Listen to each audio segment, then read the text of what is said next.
Hello and welcome to a very special episode of Top Deck, and today we're coming to you with a list from the German National Championship of 2019, not with a typical TCG deck, but instead with a Speed Duel deck. So if you don't know much about the Speed Duel metagame, it's very different from the TCG metagame or the OCG metagame, because the card pool is very different, the pace of the game is very different, and the way it plays is also also very different from the way that the TCG operates. You only have your 3 columns to work with. You have skill cards, your deck is smaller, your hand is smaller, and it really changes the way that decks interact. So it's very important to note that because it comes from a sort of slower paced version of the game, or at least, relative to modern Yu-Gi-Oh! Turns are a lot shorter, so the actions that you take are a lot more impactful.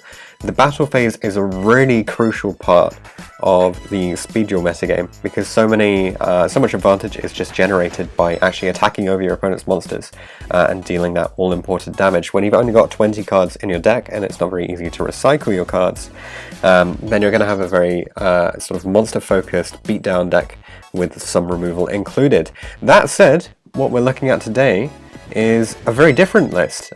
This is coming in at second place at the German National Championship from Innes, and this is his Relinquished deck. So triple Relinquished, double Sonic Bird, double Senju, triple Sphere Karibo, really important in this version of the game because you just need to be able to stop damage as much as possible. Obviously a triple Black Illusion Ritual. Honestly, because you have these 2 3-ofs in a 20 card deck, you're so likely to see one of each when you need them, plus you have your search cards as well. You're super consistent in getting to your Relinquished. 2 Dust Tornado, 2 Forceful Checkpoint, and triple Windstorm of Atarqua. So you can see that the lineup is actually pretty interesting because it's not just old cards. The Forceful Checkpoint was a pretty recently printed card, so Speed Duels does have access to some of these newer cards that just fit better into their version of the format. The skill that he played was Last Gamble. This is a pretty high risk, high reward strategy to go with, and we'll get his discussion on it a little bit later. For the side deck, we have the It's My Lucky Day skill, which allows him to just boost his coin tosses. Double Time Wizard to go alongside that, as monster removal outside of the main phase is a pretty big deal, especially given that you're playing a deck where, your biggest beater is like 1400 or something, so you're going to struggle to out some of the bigger monsters that are in the game. Blue Eyes is a very popular deck, and the fact that you can have an opponent stick a 3000 attack monster onto the board where you don't have as many life points as a typical TCG game, this kind of thing to out those monsters is really important. Ready for intercepting. So this allows you to flip over a warrior or a spellcaster monster on the field, basically just resetting your cards like your Relinquished, so you can get your Relinquished going again, which is really nice to see. And then the extra deck, you might have noticed it's entirely fusion monsters. There aren't a lot of the other extra deck types in this version of the game, but then there are no ways to summon these either, so this is really just sort of a throw-in inclusion to trick people into thinking he's playing something else. So let's go on to the rounds pretty quickly then. So it was a 6-round event, and he went 5-1, placing second, going up against a Spellcaster deck, loss win-win, then Relinquished, a 2-0 victory, Gravekeepers, which is a very typical deck for the format, 1 win and then double loss, then Blue Eyes, double win here, Burn Control, win-loss-win, and finally Blue Eyes again, losing the first one but winning the next 2. So let's get his comments on the whole format and the event in general as well. So he said that the event was really great, considering that he wasn't super prepared for Speed Duels. He's more than happy about coming second place and finishing so high. He says that the deck got some really good cards and definitely stuff that was needed from the new set called Attack from the Deep, which came out pretty recently. In his opinion, the cards were strong enough to form a very decent control deck, which is fun, but relatively hard to pilot in the current format of the game.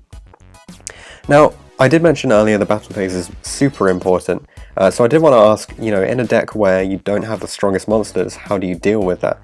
And he says that the deck doesn't do much in the battle phase, because obviously the main goal is to control your opponent and push sometimes with a Senju or a Sonic Bird if you need to gain life point advantage, which is a pretty big deal in this version of the game. You can, of course, burn through your opponent by just having higher attack and defense monsters, but because Last Gamble exists, it rarely comes up that it's ever a problem with your opponent actually them having bigger monsters. Doesn't make much of a difference because you're always going to go to 100 life points with Last Gamble. And then most of the advantage definitely gained in the main phase when you just have so many different effects that can go off. Now, because there are only 20 cards to fit in, it can be pretty tricky to make decisions, but he said that it wasn't super hard for him to make decisions for this deck, to be honest. In some decks he can imagine that it would be quite tight, for example with the Amazonas deck, because of so many staples being relevant for that. Amazonas is a very, very important deck within the current speed duel format. But he says that Relinquished has different ways that it can be played, but a lot of playable cards conflict with one another. So things like the Jin Desera of Rituals conflicts really hard with the Ready for Intercepting. So you can cut out things pretty easily in order to just put yourself down to the 20 cards. So I did ask him about the extra deck, of course, it's filled with purple cards that you can't summon, and he said that it solves two purposes for him. The first one is not giving away any information about the deck that he's playing, and the second one is that he gets to flex. So that's always a nice addition, having the option to just bring out those fusion monsters just to show off to your opponent if you ever feel like it. Just after the game, just go, oh look, check out my extra deck. So he says that he hasn't seen many Relinquished builds after the new set release, so it's kind of hard to tell what changes would be made to future versions of the deck. Mostly he would say that the Last Gamble skill changes the way that his deck operates from many of the other versions of it. Ready for Intercepting is also a really great card. The idea of it of playing it actually came from the good old Thousand Eyes Tsukuyomi lock, which he learned from playing Goat format, of course. Then obviously this skill, this Lucky Gamble skill, is pretty impactful, so in case you don't already know it, Last Gamble, in case you don't already know it, I'll just read out the effect. So at the start of the 5th turn, you get to activate the skill, and you count both players' turns for this usual TCG proceedings there. During the main phase, you can reduce your life points to 100, so really, really small for this format. There's a lot of battle phase interaction, so if you're going to lose there, that's going to be tricky. After you do that, you discard 2 cards from your hand, and you roll a 6-sided die, and draw cards equal to the result. You can only use the skill once per duel, so essentially, if you find yourself in a very tough position, you can flip this over, take the risk of going to 100 life points and a double discard, because you're so likely to roll something higher than a 2 that it really shouldn't matter. This isn't a card that you have in your hand, it starts off on the field, so it's already in play and you're not relying on using an additional card to play it. It just costs life points and 2 cards. So I asked him if it was able to prove itself in the event given how high a risk-reward strategy it is, and he says that it always proves itself when he activates it, and especially now more than ever. With a new playable skill, he has the possibility to side it out against good matchups when it is not viable, things like Burn for example. Last Gamble will also only ever be activated if he really needs to risk it in a situation when he's extremely behind. He's always keeps saying that Last Gamble is, if used correctly, will win you a duel that you shouldn't have won. But if you use it incorrectly, then you will lose the duels that you should have won. So it's all about, pacing yourself, playing it when it's absolutely crucial, and taking care of that advantage and putting yourself in a better position. So I asked him a little bit about the harder and easier matchups. He says that Blue Eyes is a pretty horrible matchup because it is quite hard to out the dragons if they have the Lord of D on the field, because you do have to target them in order to get your Relinquished going off there. The Time Wizard is basically just there for the essentially equivalent of Raigeki play with the Lucky Gamble. It's my Lucky Day skill that he has in the side deck, because it allows you to just get rid of the really big dragon boards, which they do put out.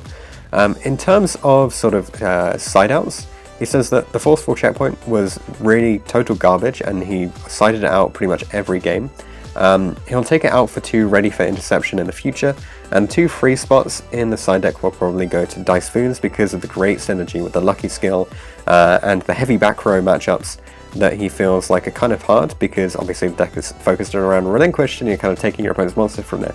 So he says that it feels like it would be the perfect addition to have the Dice Spoons in the format in his deck as well. The new side deck will mostly just sort of be built to deal with Blue Eyes or Burn decks, because he feels like those are definitely the hardest matchups. And shoutouts from Innes go to the Speed Duel community in Luxembourg, and to Greg Mance, who travelled and tested with him. And thanks very much for coming on and sharing your second place list. It's really awesome to see what the Speed Duel format looks like, and especially this version of a Relinquished deck. I don't think there have been many of this caliber that we've seen in the format beforehand, and it's really nice to see your take on it. So thanks very much for coming on, and congratulations!